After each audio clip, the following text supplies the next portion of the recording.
Hello, darlings, and welcome to CareOffBook. I'm Care Darling, and this episode I'm talking about some Wicked updates, whether it really is about the feature that's about to happen in November. I'm so excited. Or there was a couple of drama things, and then also I just want to add in like fun things. So I want to go ahead and get started as far as, can we talk about a bit more about the Wicked merchandise? If you saw in a previous, who knows which episode it was, I was talking about how excited I am to see all of these like Wicked things come out, but there is something that's been bugging me, and I've noticed it at Target and Universal.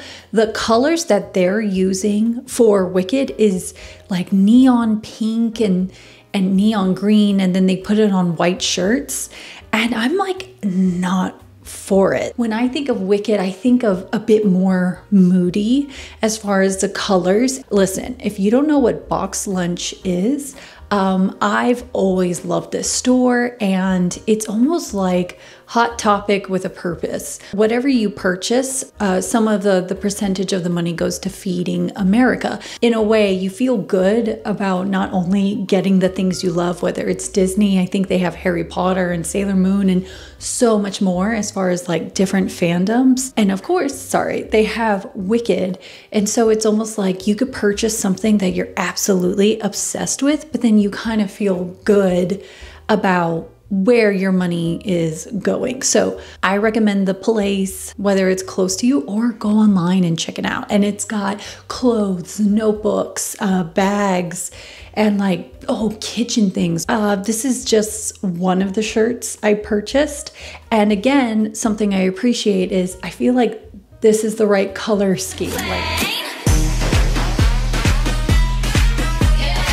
Another Wicked update, which yes, it's a bit dramatic, but I think it's, at this point, I don't know why, I think it's kind of funny. So Cynthia finally got back to us fans. You are a clapback queen. I love it because you spoke out about that AI poster. It wasn't necessarily a clapback. I think I'm really protective of the role, and just as I'm passionate about it, and I know that the fans are passionate about it, and I think for me it was just like a human moment of like wanting to protect little Elphaba, and it was like a human moment. I probably should have called my friends, but your point makes so much sense. I'm happy to know this, that she's not in an echo chamber, and there might have been a friend that's like, hey, I see what you thought was going on, but this is actually the intention, is fans being excited about the movie and yada yada. So that is something to take into account, I think.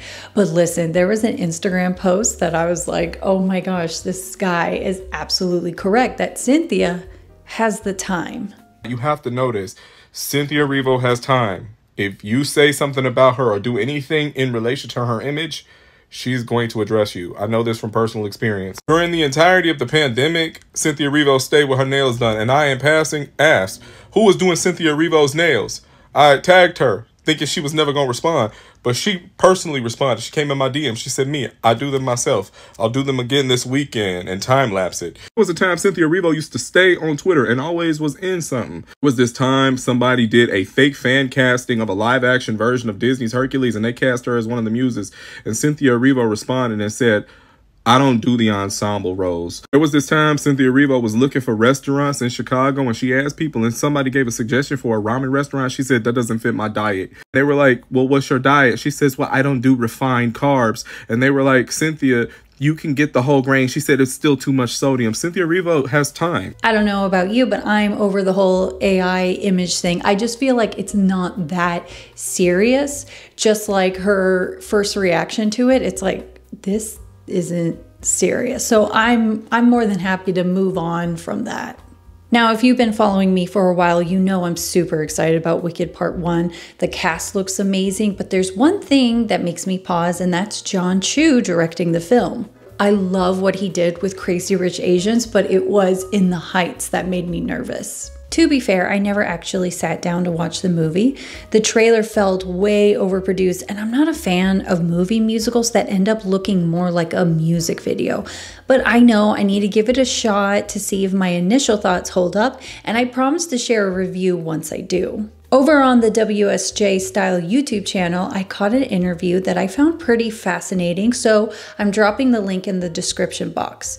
Definitely worth a watch. Some highlights include lessons he learned from Steven Spielberg, why he initially turned down a Step Up movie, and why he had Ariana Grande audition without makeup. What I found funny was they definitely used Ariana Grande in the thumbnail, only for the question to be like answered within 2 minutes. Basically, Ariana had to audition 5 times and she looked too much like the Ariana Grande persona, and to play Glinda, he didn't want her pop star image to take over. So he asked her to come back without any makeup. Now, the audition clips, those are things I would love to react to. Seeing her audition with the makeup versus without. Like, should she have gotten Glinda from the very start in that audition? Or was there something Jon saw in the second audition? Like, I would have loved to see if there really was a difference. Or who knows, maybe we would have watched it and been like, she doesn't really fit with this role. I don't agree with that. I'm just saying, like, it would be nice to have seen the clips versus the visuals and snippets. Maybe they'll show it in that feature I think NBC's about to do.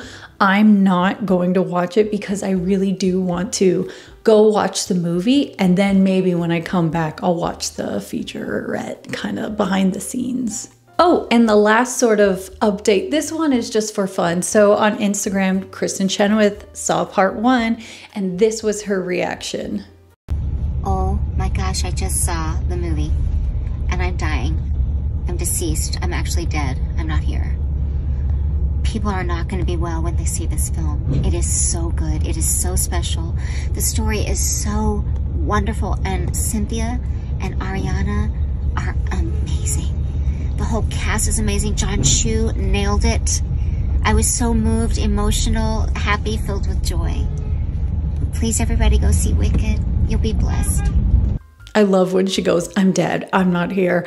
And also, this just makes me so excited to go see the movie because it has her blessing. I would love to know what Idina says about them. I'm sure they'll just be very supportive, but I don't know, it feels good that it has a blessing to it, and I can't wait. Anyway, darlings, I would love to know your thoughts on all of these things that I just shared with you. Usually I like to do individual videos, but I felt like, no, I need to talk about all of this all at once as, you know, the Wicked comes closer in November.